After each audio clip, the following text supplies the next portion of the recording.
सज्जनों, आज मैं श्री मदाद्य शंकर विरचित सौंदर्य लहरी के 47वें श्लोक को आपके समक्ष रखने जा रहा हूँ।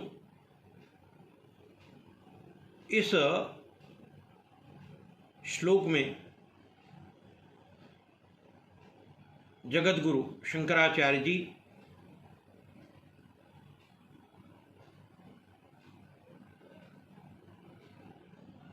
माँ भगवती के दिव्य, सुंदर, तेजस्वी, प्रभापूर्ण और चमकीले नेत्रों और भौहों का वर्णन करते हैं। श्लोक कुछ इस प्रकार है। भ्रुवौ भुग्ने किंचित् भुवन भय भंग व्यसनिनी त्वदीये नेत्राभ्याम मधुकर रुचिभ्याम धृतगुणम धनुर्मध्ये सव्ये तरकर गृहीतं रतिपतिः प्रकोष्ठे मुष्टौ च स्थगायति निगूढ़ान्तरमुमे।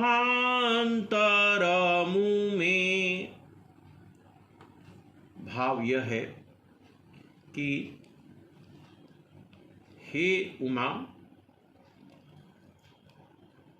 आप सभी प्राणियों के भय को दूर करने की अभिरुचि वाली हैं और उसमें आपको बहुत परिश्रम करना पड़ता है। मेरा मानना है कि आपकी असाधारण और चमकीली, प्रभापूर्ण आँखें मधुमक्खियों के झुंड की तरह प्रतीत होती हैं। आपकी थोड़ी घुमावदार वक्र अर्थात बंकिम घुमावदार भौहें मनमथ अर्थात कामदेव के धनुष की तरह प्रतीत होती है,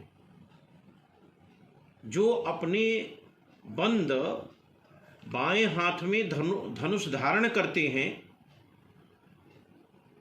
तथा जिसके परिणाम स्वरूप धनुष का मध्य भाग उनकी बाह और मुट्ठियों में छिपा रहता है।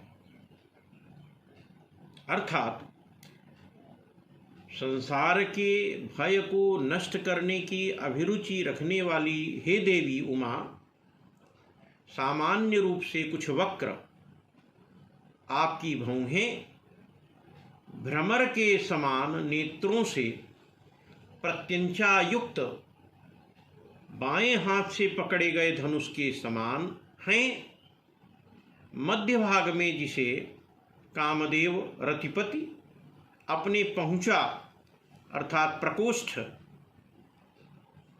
कलाई से कुहनी तक का भाग्य पहुंचा कहलाता है, पहुंचा तथा मुट्ठी में पकड़ लेता है, स्थिर कर देता है। सज्जनों, श्री मदाद्य शंकराचार्य जी ने इस श्लोक में उमा के नाम का संबोधन किया है। उमा को वस्तुतः वैभव, शांति, समृद्धि, प्रतिष्ठा आदि के रूप में स्वीकार किया जाता है।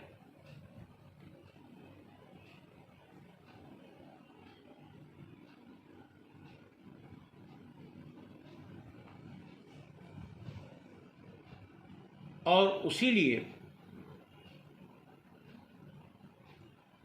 उनका नाम उमा है। वह महेश्वर की पत्नी है और इसीलिए भगवान शिव और भगवती शिवा को उमा महेश्वर के रूप में पूजित किया जाता है। यह उमा पर्वतों की राजा हिमवान और उनकी पत्नी जो मैना थी उनसे प्रादुर्भूत हुई थी और उन्होंने महेश्वर शिव को अपने पति के रूप में अंगीकार करने के लिए 5 वर्ष की आयु में ही तपस्या प्रारंभ कर दी थी। उमा का एक जो दूसरा भाव है वह है शिव का तेज और शिव के साथ निरंतर संवाद में रहने वाली जो इच्छा शक्ति है वह उमा कहलाती है, जो सर्वतंत्र स्वतंत्र है और सदैव पूर्ण चेतना में अवस्थित होती है।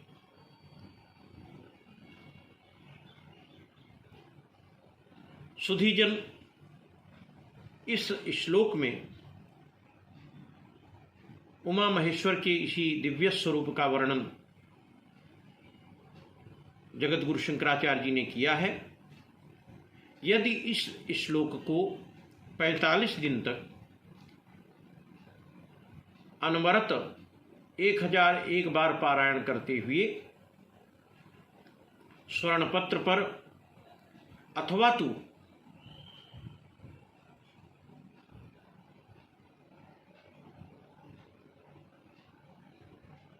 भस्म पर, कंडे की राख पर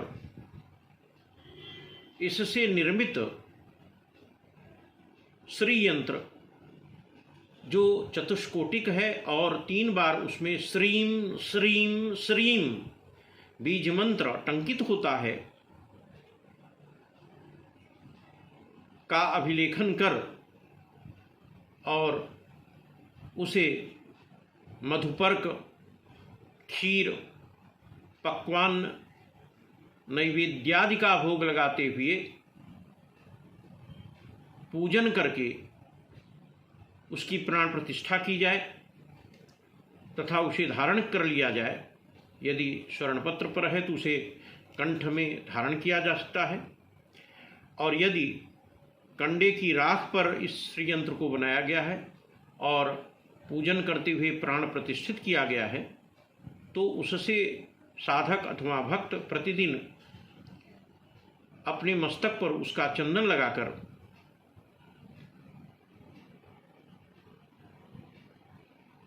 कहीं बैठता है या घर से कहीं बाहर निकलता है तो उसे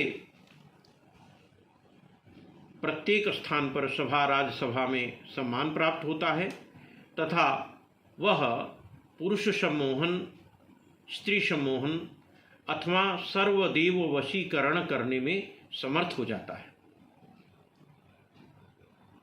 अतः आइए इस श्लोक में माँ भगवती के भ्रिकुटी विलास की जिस रूपच्छवि का मूर्तिमंत निदर्शन भगवान शंकर करते हैं, ऐसे उमा महेश्वर को प्रणाम निवेदित करते हुए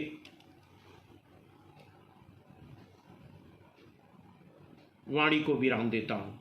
धन्यवाद।